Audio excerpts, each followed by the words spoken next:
and Harry was used by them. And I don't think he realized until today the trouble he's in, because this isn't just a defeat in a civil case. This is Harry being exposed as not telling the truth under oath in the king. The story of how Meghan Markle chose the name Lilibet for her daughter was sold to the public as a touching, collaborative tribute to the late Queen. Now, royal biographers Tom Bower and Lady Colin Campbell are tearing that narrative apart. They claim the move was not a heartwarming gesture, but a calculated power play that even Prince Harry did not see coming. As new testimonies emerge from those close to the inner circle, the question remains: was this a genuine olive branch, or a strategic attempt to manufacture royal legitimacy? The truth behind the name is far more complex than the public was ever led to believe. The public narrative versus the private reality. The official statement arrived at 3 in the afternoon on a Sunday in June of 2021. It was short, polite, and calculated.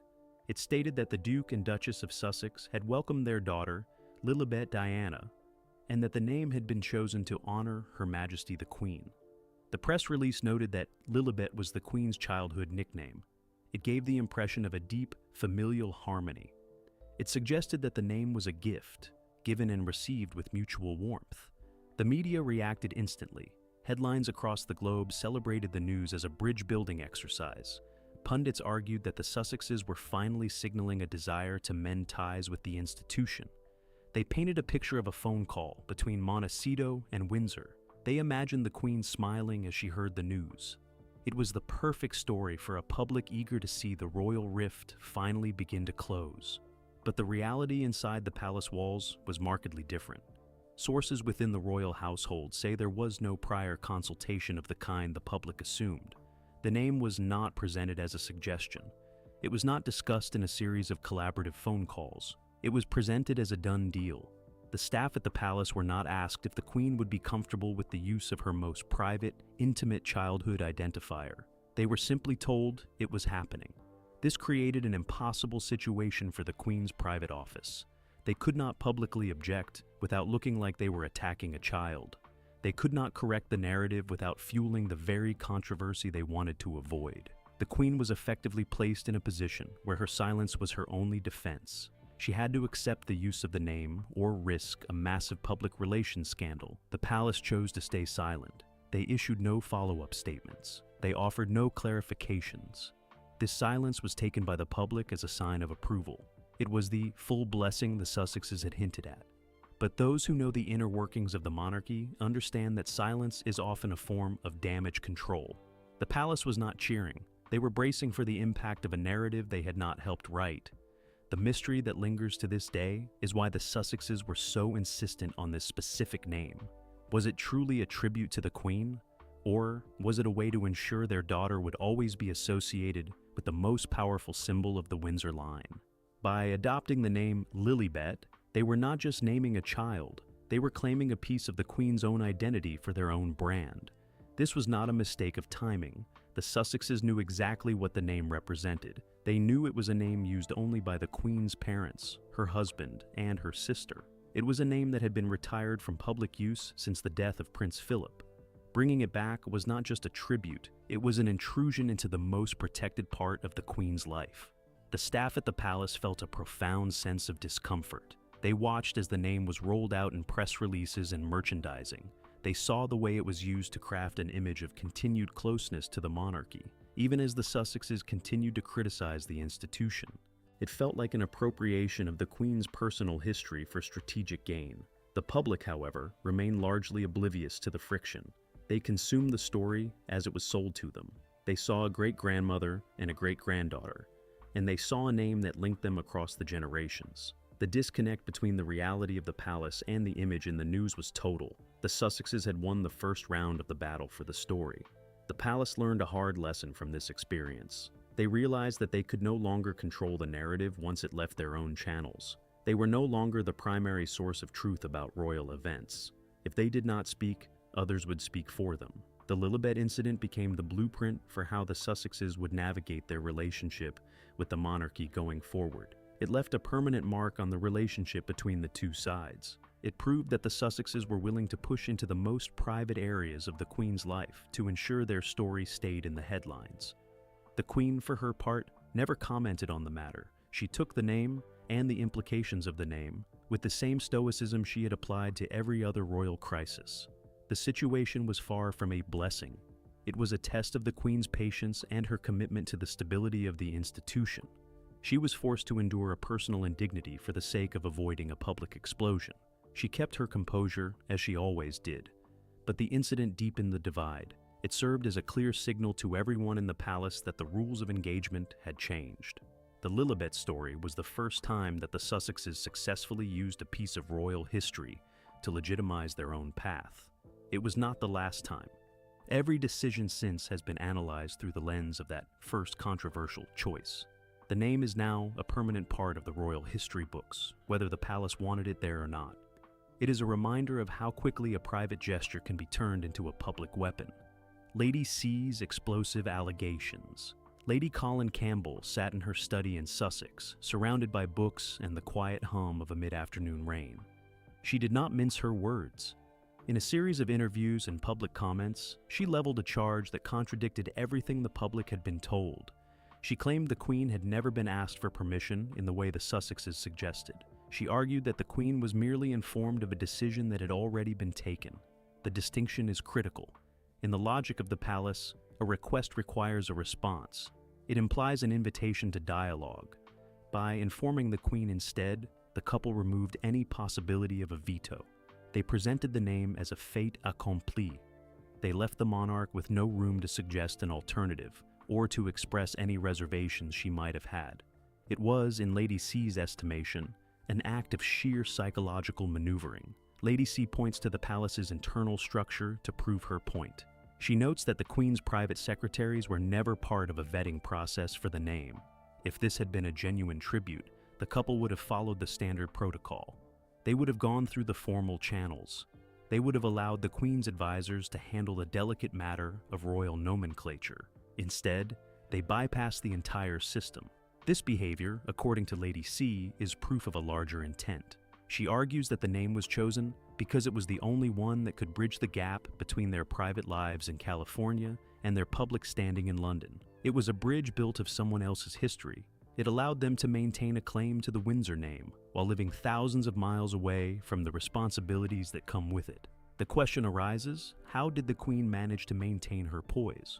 She was a woman who had seen the rise and fall of empires. She understood the weight of words. When the news of the name reached her, she had two choices.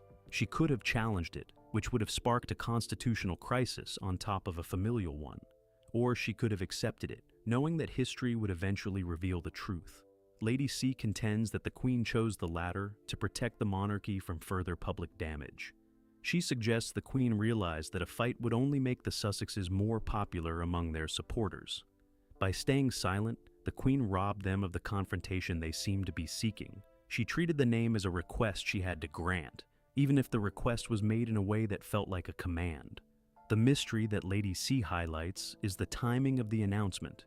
Why was it made just days after the couple's high-profile interview in the United States? It was not an accident. The name was a perfect way to keep the conversation centered on them and their connection to the crown. It provided a soft, sentimental anchor in a week defined by harsh, public criticism of the institution. It was a brilliant bit of branding. The public saw a baby. The critics saw a power play. The palace saw a violation of protocol. Each group viewed the same act through a different lens, but the Sussexes ensured that every lens was focused on them. Lady C argues that this was the goal all along. It was never about honoring a great-grandmother. It was about defining their own future through the power of a legacy that did not belong to them.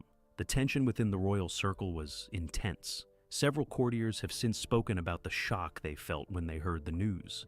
They were not surprised that the couple wanted to keep their profile high. They were surprised by the audacity of using the Queen's most private name. It felt to many like a crossing of a line that had never been crossed before.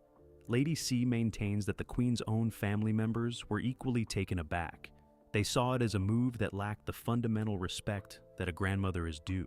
It was a maneuver that put their own personal brand above the dignity of the person they claimed to honor. It left a bitter taste in the mouths of those who saw the inner struggle the Queen faced to keep her family together. The allegation here is one of calculated manipulation. Lady C is not just saying that the name was an inconvenience. She is saying it was a tool. She is saying that the couple knew exactly how the Queen would react and that they used that knowledge to their advantage. They used the Queen's own grace against her. They knew she could not say no, and they built their story on that certainty. This perspective is starkly different from the one that dominated the media in June of 2021. It reframes the entire narrative of the name. It moves from a story of love to a story of strategy. It changes the way we see the Sussexes' relationship with the monarchy. It suggests that every move they made was designed to ensure they stayed in the center of the story, even if it meant taking things that were not theirs to take. The debate continues to rage among those who track the royal beat. Some agree with Lady C, seeing a pattern of behavior that prioritized headlines over relationships. Others argue that she is being too hard on a couple trying to forge their own path. But regardless of the side one takes, the evidence provided by Lady C adds a new, darker layer to the story. It shows that the name Lilibet was never just a name. It was the start of a new, more difficult era for the British monarchy. Tom Bower's investigation into the consultation. Tom Bower spent months digging through the digital paper trail. He spoke with former palace staff who were working at the time of the announcement. He looked at the internal logs of correspondence between the Sussexes' office in California and the private office in Windsor. What he found was not a record of a collaborative process. It was a record of a one-way street. There were emails sent from Montecito, but there was no substantive evidence of a reciprocal dialogue in the days leading up to the birth. Bower's research points to a specific gap in the timeline. The couple claimed they had consulted the Queen. Bower argues that this consultation was an email sent to a general palace inbox. It was not a phone call with the Queen herself. It was not a conversation with the private secretary. It was a formal notification that bypassed the traditional gates. He argues that this was a deliberate choice to ensure there was no opportunity for anyone to say no. The tension during this period was immense. The palace was dealing with the fallout of other public disputes. The staff was stretched thin. They were not looking for a new battle over a name. They were trying to keep the institution stable. Bower argues that the Sussexes knew this. He believes they calculated that the palace would be too focused on damage control to stop them. They used the institution's own need for silence to win their point. The mystery that Bower explores is why the couple insisted on this narrative of a blessing. If they were confident in their decision, why did they feel the need to seek the Queen's approval? Bower suggests that they needed the approval for their brand. They needed the endorsement of the Queen to make their daughter part of the royal fabric. Without it, the name would have been just a name. With it, it became a piece of history. This creates a conflict of interest. The Sussexes wanted the autonomy of private citizens, but they also wanted the legitimacy of royal figures. Bower argues that the naming of Lilibet was the perfect synthesis of these two goals. They kept their autonomy by not asking for permission, and they kept their legitimacy by claiming the blessing anyway. It was a brilliant, if ethically questionable way to have their cake and eat it too. The palace staff saw this clearly. They knew that the blessing was a fiction, but they had no way to call it out. They were bound by the same code of discretion that the Queen herself lived by. They could see the strategy, but they could not defend against it. They watched as the media picked up the story and ran with it, turning a private naming into a global event. Bower highlights a crucial detail in his research. He found that the staff who were actually in charge of the Queen's private schedule never received a notification of a phone call about the name. If the Queen had spoken with Harry, it would have been on her daily record. It was not there. The record remained blank. This is the smoking gun that Bower uses to dismantle the couple's story. Why was Harry kept in the dark about the real nature of the consultation? Bower suggests that Harry was led to believe that the process was being handled through the proper channels. He was likely told that his wife was in touch with the palace and that everything was being settled. He was not privy to the back-channel tactics that were being used to bypass the staff. He was a passenger in his own daughter's naming process. This raises a deeper mystery about the relationship between the couple. Was Harry being played by his own wife, or was he a willing participant in the strategy? Bower leans toward the former. He portrays Harry as a man who was deeply committed to his role as a son and grandson, but who was ultimately out of his depth. He was caught between his desire to honor his family and the political agenda being pushed by his wife. The palace staff felt a measure of sympathy for him. They saw a man who was genuinely confused by the reaction to the name. He thought he was doing the right thing. He thought he was bringing joy to his grandmother. He did not realize that the way he did it had caused deep offense. He was the front man for a plan he did not fully understand. The fallout was predictable. The palace was left to pick up the pieces, and the public was left with a version of events that did not match the truth. Bauer's investigation into the logs shows that the truth is rarely as simple as a press release. The story of the name Lilibet is a story of how two different worlds, one of tradition and one of modern branding, collided in a way that left both sides permanently changed. The investigation does not stop there. Bauer's work suggests that this pattern of notification instead of consultation became the norm for the couple. It was a way to maintain control over their narrative in an environment where they could no longer rely on the palace to manage their affairs.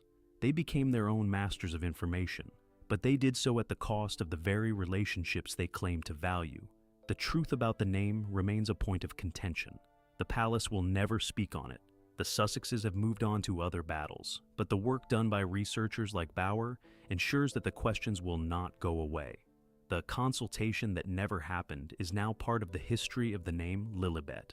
It is a detail that stands in sharp contrast to the narrative of harmony that was sold to the public. It leaves us with a stark reality about the nature of royal life. It is not just about the people involved, it is about the way the world interprets their actions. The story of the name Lilibet is a case study in how modern power is exercised. It is not through laws or decrees, but through the control of the message. And in this case, the message was powerful enough to rewrite history. Harry's alleged blind spot. Harry stood in the library at Frogmore Cottage on a rainy afternoon in late May of 2021. He was holding his phone, looking at a draft of the announcement. He was smiling. To him, the name Lilibet was a perfect bridge. He believed it would show his grandmother that he still held her close, despite the thousands of miles and the months of public acrimony between his new home and his old one. He genuinely thought it was a gesture of reconciliation. He did not see the political trap. He was focused on the sentiment. He saw the name as a family heirloom being passed to a new generation. He was caught in a vision of a future where his children were integrated into the royal fold on their own terms. He was not looking at the fine print of the palace protocols. He was not asking how the naming would be perceived by the staff who had spent decades protecting the Queen's privacy. The irony is that Harry was the one who had spent years warning about the dangers of media manipulation. He had criticized the way the press treated his family, yet in this moment, he was allowing his own life to be framed by a media strategy he did not fully comprehend. He was the face of the announcement. He was the one who would take the calls from the press. He was the one who would bear the brunt of the inevitable fallout. This is the central mystery of Harry's role in the naming controversy. How could a man so deeply immersed in the history of his family be so oblivious to the reaction it would provoke? The answer lies in the dynamic of his partnership. He had delegated the management of his public image to a team that operated on a different frequency than the one he was raised on. He had surrendered his instinct to the pressure of a new, faster-paced world. Meghan was the architect of the move. She had a clear vision of how to maintain their relevance while living abroad. She knew that the name would keep them at the top of the news cycle. She understood that by using a royal identifier, they were claiming a status that couldn't be revoked. Harry went along with it because he trusted her judgment. He thought they were a team protecting their own interests, not realizing he was being used to legitimize a branding move.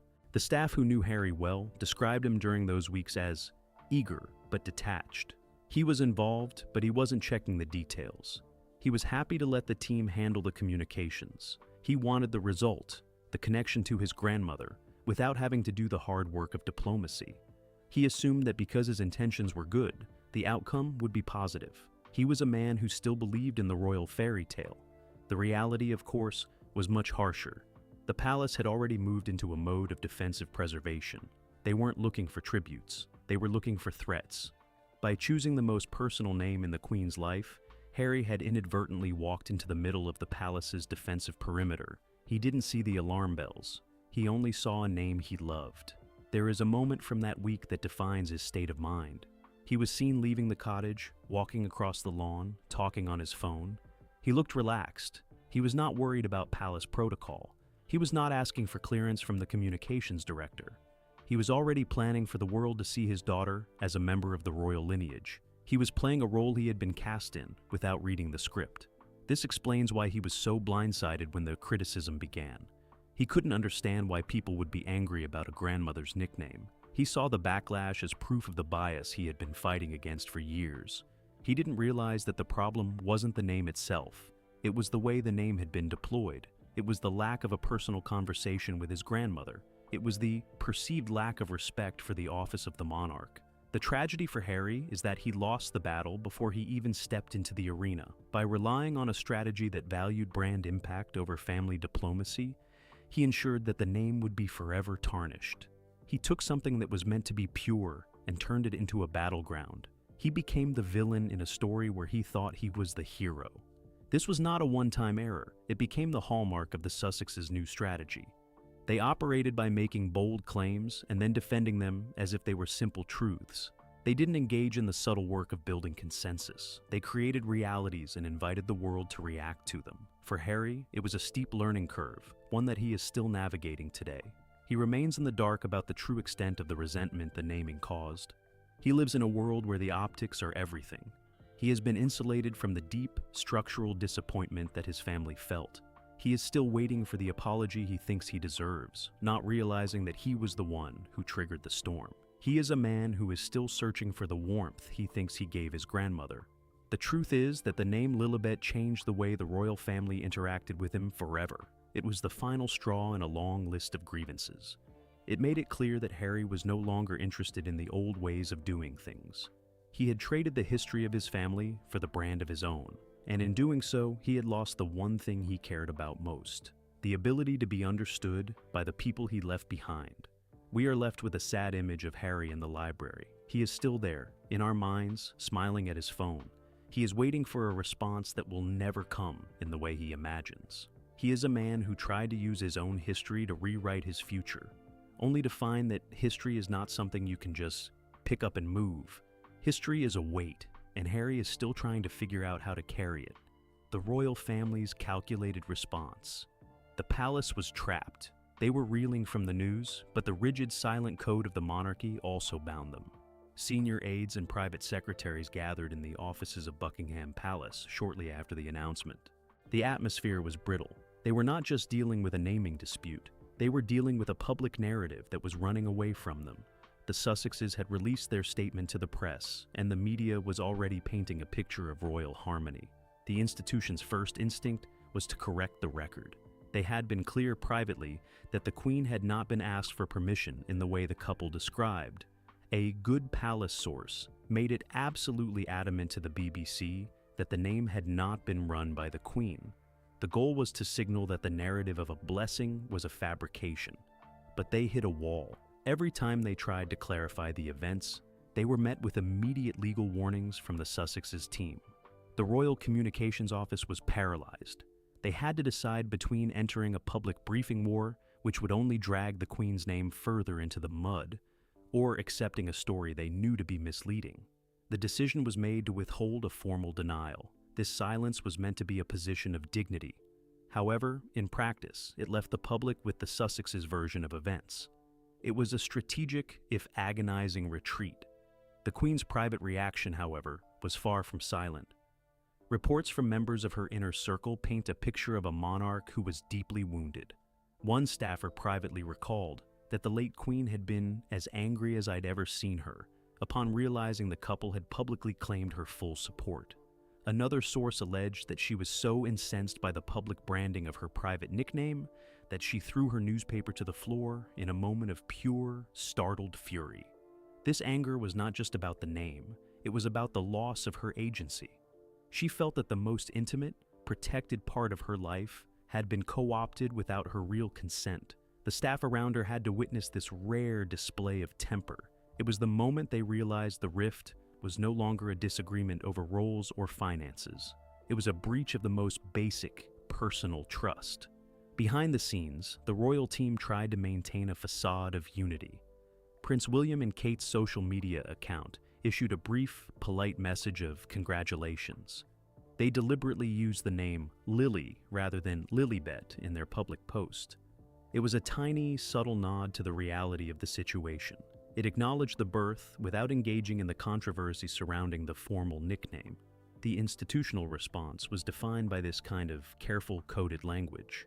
They refused to co-opt the couple's narrative, but they also refused to fight them in the headlines. They allowed the controversy to simmer, knowing that any direct intervention would be seen as a petty attack on a child. They waited for the news cycle to shift, even as the blessing story cemented itself in the public consciousness. The staff also had to manage the fallout within the wider family. There were whispers that other senior royals found the choice of name bewildering and presumptuous. They had spent their lives respecting the boundaries of the Queen's private life. To see those boundaries crossed so casually left many of them feeling deeply uneasy. Yet, they were all instructed to keep their own counsel. The directive was clear: do not speak, do not escalate. The monarchy's response eventually settled into a state of frozen detachment. They became a house that was simply enduring the actions of a family member they could no longer control. They stopped trying to fix the narrative because they realized the narrative was being used to build a brand they were no longer a part of. The naming of Lilibet was the moment the institution stopped looking for olive branches. It was the ultimate test of the Queen's lifelong commitment to the firm over the person. She was forced to swallow a personal hurt for the sake of the crown's stability. She watched as her own identity was repurposed for a global audience, and she did it with the practiced stoicism of a woman who had seen everything. It was a final, painful chapter in her relationship with her grandson.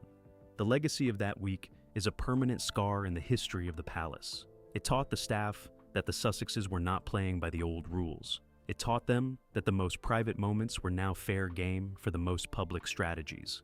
The palace emerged from the controversy smaller, colder, and more defensive. They had defended the Queen's reputation, but they had lost the battle for the truth. The mystery of that time remains. We may never know exactly what was said in those private calls, or if they happened at all. The palace sources, the legal warnings, and the public statements all paint a picture of a system that had completely broken down. It was a failure of communication, a failure of trust, and a failure of the family to keep their most painful battles behind closed doors. What is clear is that the institution was never the same after that June. The name Lilibet became a marker of the point of no return. It was the moment the gap between the firm and the couple became an unbridgeable canyon. The palace staff, the aides, and the family members all knew it. They just had to wait for the rest of the world to catch up to the truth of what had happened in the shadows. The aftermath and the final legacy.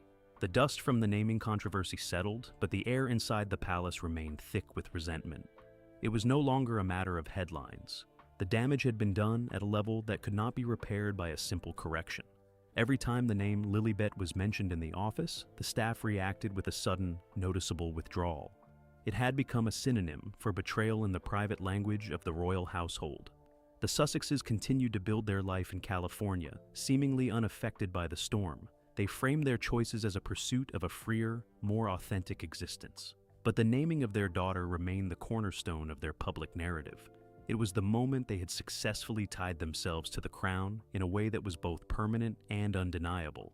The royal family, meanwhile, turned inward. They tightened their security protocols and changed how they handled sensitive communications. They stopped assuming that private discussions would stay private. They moved into an era of extreme caution, where every word was weighed for its potential to be repurposed. The naming of the child had taught them that even the most sacred parts of their lives were now assets in a global media war. One incident stands out from that winter. A senior staff member was tasked with updating the royal database of historical names. When he reached the entry for the new princess, he paused. He didn't know whether to list the name as a tribute or a proprietary claim. He eventually left it blank, pending further instructions. It was a small, bureaucratic act of defiance, but it reflected the confusion that had taken hold of the entire institution. The public began to lose interest in the blessing debate. The name became just another entry in the royal register. But for the people who worked for the Queen, it remained a festering wound. They remembered the way the news had first broken, and they remembered the pain it caused the woman they had served for so long. They were the ones who carried the burden of the secret that the blessing was a myth. The controversy also changed how the British public viewed the monarchy. Some saw the naming as a bridge, a sign of a family finding a way to evolve. Others saw it as a desperate grab for relevance, a way to keep a connection to the power structure while rejecting the duty that came with it. It fractured the royal fan base in a way that had never happened before. It forced people to choose between the tradition of the crown and the modern branding of the Sussexes. There is a final, lingering mystery. What does the child, Lilibet, think of her name today? She is growing up in a world where her identity is a point of contention between two powerful forces. She is named after a woman she never truly knew, and her name is a weapon in a war she does not yet understand. Her future will be shaped by the same forces that determined her name. We are left to wonder if the Sussexes have any regrets. They have gained global fame, but they have lost the trust of the family they once called their own. They have won the media battle, but they have lost the familial war. The name Lilibet is a victory that feels hollow to anyone who understands what it costs to obtain it. It is a prize that came with a price tag that no amount of branding can offset. The legacy of the name is now set in stone. It is a part of the history of the House of Windsor, and it is a part of the history of the Sussexes. It is a reminder of a time when the gap between the two sides became an unbridgeable canyon. The palace has moved on, the couple has moved on, but the name remains, a quiet, constant witness to the end of an era. The people who work in the palace today look at the name with a mixture of sadness and frustration. They are the guardians of a story that is no longer being told correctly. They are the ones who have to live with the truth, knowing that the public has chosen a more comfortable fiction. They are the silent witnesses to the slow, steady erosion of a legacy they were hired to protect. The story of the Lilibet naming is a story of our time. It is about how information is used to control public perception, and how truth is often the first casualty of a successful branding campaign. It is a story about the intersection of duty, personal desire, and the cold, hard logic of the media cycle. It is a story that will be told for generations to come, as a cautionary tale for those who seek to use the power of the past to build their own future. As we look back at the events of that summer, we see a family that had lost the ability to speak the same language. We see an institution that was unable to protect its own history. We see a couple who were willing to gamble with their own legacy for the sake of a moment in the spotlight. We see the cost of the ambition that drove the naming of a child, and we are left with the quiet, persistent question of what might have been. The Lilibet naming remains a defining symbol of a fractured family. It wasn't just a tribute, it was a strategic claim that irrevocably altered the monarchy's path. As the dust settles, we are left with a cautionary tale of how personal ambition can permanently reshape even the most sacred legacies.